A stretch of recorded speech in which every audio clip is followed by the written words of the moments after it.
ব্যাংকের সমস্ত কাজকর্ম সেরে বেরোতে বেরোতে আজও বেশ কিছুটা দেরি হয়ে গেল তমালের। হাত ঘড়ির দিকে নজর যেতেই ও দেখে কাটা প্রায় ৬টা ছুঁই ছুঁই। এদিকে বাইরে তখন অঝরে বৃষ্টি নেমেছে। কতক্ষণে বৃষ্টি থামবে এই আশা না করে অগত্যা পা বাড়ায় ও। সদ্য ব্যাংকে নতুন চাকরি পেয়েছে তমাল। নতুন অফিসে হাতে কলমে সবকিছু শিখে পড়ে নিতে বেশ কিছুটা সময় তো লাগবেই। তার উপর গ্রাম থেকে শহরে এসে মানিয়ে নেবার একটা বড় ব্যাপার তো আছেই। মধ্য কলকাতায় একটা রাষ্ট্রায়ত্ত ব্যাংকে কাজ করে তমাল, আর থাকে গড়িয়া স্টেশনের কাছে একটি মেসে। লক্ষ্মীকান্তপুরের দিকে এক অখ্যাত গ্রামে ওর বাড়ি। মেন স্টেশনে নেমেই ঘণ্টাখানেক ট্রেকারে চাপতে হয়। তারপর ভ্যান বা টোটোতে চেপে আরও প্রায় মিনিট ১৫-২০ গেলে ওর গ্রাম। প্রায় মাসখানেক হলো বাড়ি যায় না তমাল। খুব মিস করে নিজের গ্রামকে। দেশের বাড়িতে মা বাবা, আম কাঁঠাল গাছের ছায়া ঘেরা ওদের ছোট্ট পাড়াটা, বন্ধুবান্ধব, পল্টুদের চায়ের দোকানের চা, বা বিকেলে নদীর ধারে সাইকেল রেখে আড্ডা, এইসব টাইম কি সহজে ভোলা যায়? এখন বন্ধুদের সাথে ফোনে বা হোয়াটসঅ্যাপ গ্রুপে মাঝে মধ্যে কথা হলেও মুখোমুখি বসে আড্ডা দেওয়ার মজাটাই যে আলাদা। গ্রামে ওদের ৫ বন্ধুর একটা দল ছিল। সবাই ওদের পঞ্চপাণ্ডব বলতো। ছোটবেলা থেকে একসাথে পড়াশুনো, খেলাধুলা, চৌধুরীদের বাগানে আম কুড়োনো, ছুটির দিনে বুড়ো শিবতলার মন্দিরটার পেছনে পুকুরে ছিপ ফেলে মাছ ধরা, বা পাড়ার কারোর আপদ বিপদ হলে ঝাঁপিয়ে পড়া, সবেতেই ৫ জনই মিলেমিশে চলত। এখন ৫ জনের মধ্যে বলতে গেলে তমালি একমাত্র কর্মসূত্রে গ্রামের বাইরে। রাকেশ গ্রাম পঞ্চায়েত অফিসে কর্মরত, প্রসূনদের পারিবারিক ব্যবসা। দীপ্ত পাশের গ্রামে একটা প্রাথমিক বিদ্যালয়ের শিক্ষক। আর যার কথা না বললেই নয় সে হলো শিবেন, ওরফে সকলের প্রিয় শিবু। গ্রামের বাচ্চাদের নিয়ে একটা আঁকা স্কুল চালায় শিবু। ছোট থেকেই ওর আঁকার হাত খুব ভালো। যাক, এইসব ভাবতে ভাবতেই মেসে পৌঁছায় তমাল। আগামীকাল মাসের ২য় শনিবার, তাই ব্যাংক ছুটি। আর তার পরদিন রবিবার, একসাথে দিন ২ ছুটি। বাড়ি ফিরবে বলে মনে মনে ঠিক করে তমাল। রাত্রে খাওয়া সেরে মাকে ফোন করেও, কিন্তু একটা ধাঁধাবো কণ্ঠ বলে ফোন পরিষেবা সীমার বাইরে। তবে কি ওদিকে ঝড় বৃষ্টি হয়েছে? যাক, ভোর ভোর এখান থেকে বেরিয়ে বাড়ি পৌঁছে মাকে চমকে দেবে তমাল, এই মনে করে এটা ওটা ভাবতে ভাবতেই ঘুমিয়ে পড়ে। রাত প্রায় কটা বাজে খেয়াল নেই। ধাঁধবো মুঠোফোনের আওয়াজে ঘুমটা ভেঙে যায় ওর। তাকিয়ে দেখে শিবেন ফোন করছে। ফোনটা ধরে তমাল বলে, কি রে শিবু, তুই এত রাতে? গ্রামের ওদিকে সব ঠিকঠাক আছে তো? হ্যাঁ, কেন রে? তুই কি শহরে গিয়ে এখন হেড অফিসের বড়বাবু হয়ে গেছিস যে অ্যাপয়েন্টমেন্ট নিয়ে তোকে ফোন করতে হবে? তা আগামীকাল আসছিস তো এখানে? শিবু জিজ্ঞাসা করে তমালকে। চমকে ওঠে তমাল। ও যে আগামীকাল বাড়ি যাবার কথা ভাবছে মনে মনে, কাউকে তো বলেনি। তাহলে শিবু কি করে জানল? অপর প্রান্ত থেকে নিজের পরিচিত ভঙ্গিতে হেসে শিবু বলে, কি এত ভাবছিস বলতো তমাল? কি করে জানলাম তোর আসার খবর, তাই তো? আসলে তুই আমার প্রিয় বন্ধু তো, মনের টানেই সব খবর চলে আসে রে। টেলিপ্যাথি বলে একে, বুঝলি? চল আজ ঘুম দে, কাল দেখা হচ্ছে।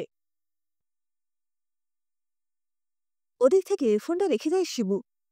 ছোটবেলা থেকেই শিবুরই এক দোষ, যখন তখন মজা করার স্বভাব। মোবাইলে তমাল দেখে ১২টা বাজে। চোখটা আস্তে আস্তে আবার লেগে আসে ওর। পরদিন ভোরে উঠেই তমাল দেখে আকাশের মুখ ভার। বেরিয়ে পড়ে ঝটপট। সকাল ৫:৪০-এ লক্ষ্মীকান্তপুর লোকালটা পেয়েও যায়। বাড়ি যখন পৌঁছলো ঝমঝমিয়ে বৃষ্টি নেমেছে। দুপুরে বাড়ির পুকুরে স্নান সেরে জমিয়ে খাওয়া দাওয়া করে লম্বা একটা ঘুম ঘুমোলো তমাল। বিকেলে বৃষ্টিটা একটু ধরলে একবার উঠে পাশের পাড়ায় জিতেন স্যারের বাড়ি দেখা করতে যায়। দুপুরে মায়ের কাছে শুনেছিল ওনার শরীরটা বিশেষ ভালো যাচ্ছে না। যাই হোক, দেখা করে যখন বেরোয় স্যারের বাড়ি থেকে, আকাশে তখন ঘন মেঘ করে এসেছে, সাথে ঝোড়ো হাওয়া দিচ্ছে। আর গ্রামের দিকের অন্ধকারটা যেন একটু বেশিই লাগে, গাছপালা বেশি থাকার জন্য। বুড়ো শিবতলার মন্দিরটার পাশ দিয়ে আসতে গিয়ে একটু থমকে দাঁড়ায় তমাল। হাওয়ায় মেঠো রাস্তার ধারে বেশ কিছু আম পড়েছে। বাহ, কখানা কুড়িয়ে নিলে বেশ মজা হয়। নিচু হয়ে আম কুড়োতে কুড়োতে চোখটা চলে যায় পুকুরের দিকে। শিবু বসে আছে মনে হচ্ছে। চারদিন ঝাপসা হলেও বুঝতে দেরি হয় না তমালের।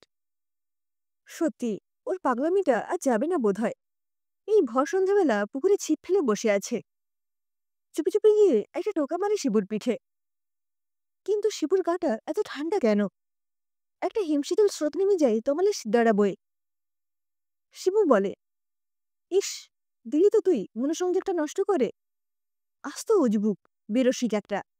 ভেবেছিলাম রাত্রে খাবো, তবে এসে ভালোই করেছিস। তোকে দেখবো বলে মন কেমন করছিল। কথাগুলো বলতে বলতেই একবার ঘাটে ঘুরিয়ে তাকাই শিবু। অন্ধকারের দাঁতগুলো কেমন যেন অদ্ভুত রকম চকচক করে ওঠে।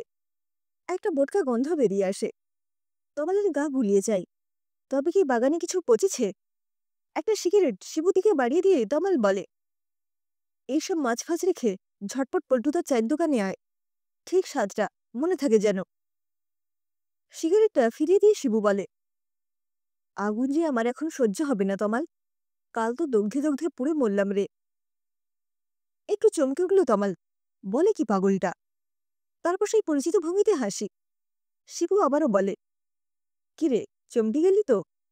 আরে কাল আমার আগের ক্লাসের ছাত্রছাত্রীগুলো যা বেগ দিল আমাকে, এক একজনের এক এক রকম বায়না। উফ, কথায় কথায় মজা করাটা তোর যে কবে যাবে? তমাল একটু রাগত সুরে উত্তর দেয়, কোনোদিন যাবে না রে ভাই, স্বভাব মরলেও পাল্টায় না। শিবু বলে, আচ্ছা, আমি চললাম, ঠিক ৭টায় চলে আসবি, এইটুকু বলে দিলাম। তমাল সাইকেলে উঠে বলে, হ্যাঁ রে, যাব, প্রিয় বন্ধু বলে কথা, তোর কথা কি ফেলতে পারি? কিন্তু বাকিরা সবাই আমাকে দেখলে ভয় পাবে। মজার ছলে কথাগুলোকে পাত্তা না দিয়ে ৭টা নাগাদ তমাল পৌঁছে গেল পল্টুদার চায়ের দোকানে।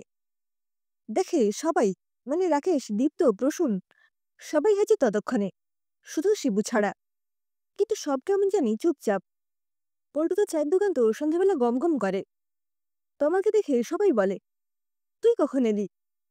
তমাল বলে, এই তো আজ সকালে এসেছি রে। কিন্তু শিবুকে এত করে বলে এলাম, ও এখনো এলো না। ও না এলে আমাদের আড্ডা জমবে কি করে? ওর কথা শুনেই সবাই তমালের মুখের দিকে চাওয়াচাই করতে লাগলো। দীপ্ত তারপর নীরবতা কাটিয়ে বলে উঠল, তমাল, তুই শিবুকে কোথায় পেলি? শহরে গিয়ে কি নেশা টেশা করছিস নাকি? তমাল এবার পুরো ঘটনাটা খুলে বলে ওদের। গতকাল রাতের ফোন থেকে বিকেলে বুড়ো শিবতলার পুকুরে মাছ ধরা পর্যন্ত। সবাই এবার বলে তমালের মাথা খারাপ হয়ে গেছে।